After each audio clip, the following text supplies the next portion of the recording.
Okay, this video is going to be about my top 5 favorite video games that I've played. For something to be on your top 5, it's got to be something that you have to have owned the game first of all. If you haven't owned it, I don't think you're putting it in your top 5 isn't something that you can actually go with. Anyways, let me continue. My number 5 game is a game I actually own right now, and I have it for the PSP. It's this game right here, MLB 07 The Show. It's for the PSP, and it's a great game. It's got your franchise mode, your typical franchise mode that you would on the normal PS2 or even on the PS3 game. It's great for handheld and something just to pass the time over. For a baseball game, it's really good. The flaws in this game is the difficulty level. It's just, you can't find the right level for you. But at the same time, if you can go to the nice thing about it is you can go back to the classics of the original MLB games dating back to the 2005 games where it was just simple pitch, simple hit, something fun just to play. Your franchise mode, you could have the season mode. I actually recommend because you get your team. I don't know what that was. You get your team, you play your game, and then you just continue throughout the season and build a team and just keep going with it. The team I have right now is actually pretty good. I have 90 wins, so I've been playing it for a while. The number 4 would be this game right here. It's a game for the Nintendo 64, and it's a wrestling game. No Mercy. I've heard some certain people have bashed this game because if you bashed it, that must mean that you didn't play it when it first came out. When this game came out, it was way above its time. It had, of course, the entrances I thought kind of sucked, but other than that, gameplay was excellent. It's just like WrestleMania 2000, or the WCW Revenge games. But this is a WWF game, and I was always a WWF fan. With,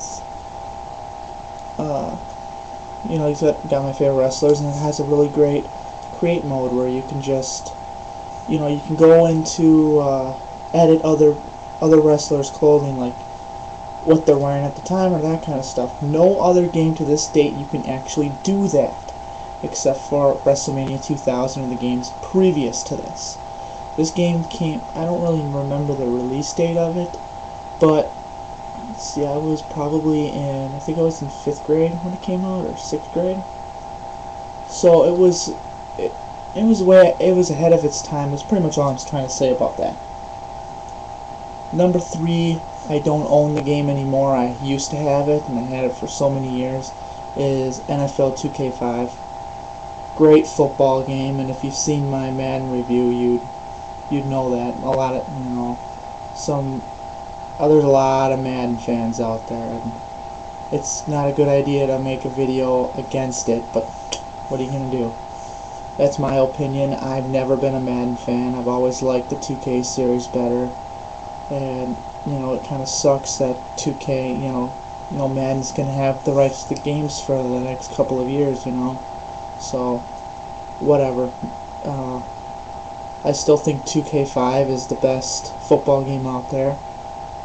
It's the only game that I've played that you get attached to your team, and it's just, the salary cap and all that kind of stuff. It's like you're controlling a real football team. I'm not going to go on and bash Madden anymore, so let me go to number 2. Number 2 is a game I also don't own anymore. I used to have it back when I was a kid. It's Earthbound for the Super Nintendo. It was an RPG game that was pretty much based on, if you ever played Pokemon, it's real similar to that. Not to say that I'm a Pokemon fan. I actually played Earthbound before that, but Earthbound is more like if you heard of it, you know what I'm talking about. But you're basically an alien invasion comes and you just kind of, it's an RPG game. You just go, you buy stuff, you boost your stats, get your experience level up, and so you can save the world. I mean, it's your basic RPG game, basically. The battle, yeah. Anyways, I'm not going to talk much about it because I haven't played it in a long time, and I can't really elaborate on it. Number 1 is a game for the PC. Back in the day, when DOS was still around, when DOS games were in. I don't know if they ever were in. I was too young for that. But this game right here. Let me position this there. There we go. This is.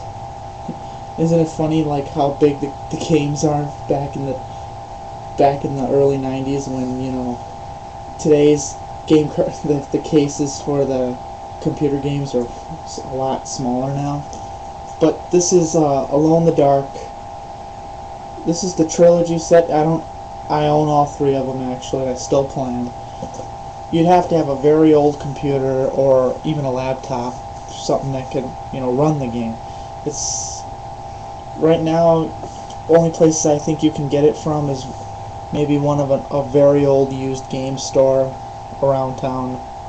I know around me we have one called Lost Melodies, but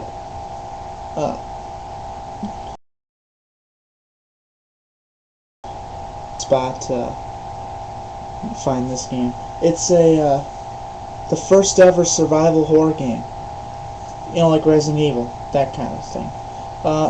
Basically, from the from the first game, you just go into a haunted house, and the object is to leave, but you have to go through traps and that kind of stuff, avoid traps, kill things, shoot things, and avoid. It's a 3D adventure horror game kind of thing. The second game is a little bit different. You get a Tommy gun in the very beginning, and this is cool because it's the only game where you can actually kill a ghost with a Tommy gun, and that's one of the reasons why I like it. It's just kind of weird, and at the same time cool because, and the soundtrack for the game is awesome. Like, I don't know, you still remember the tunes. I mean, if you played it as a kid, even today I remember the tunes, and I haven't played it in a while. So, and the third game wasn't as good, but it was okay. And this was the trilogy set that I actually picked up on eBay for like $10, and I've had it for a couple of years now.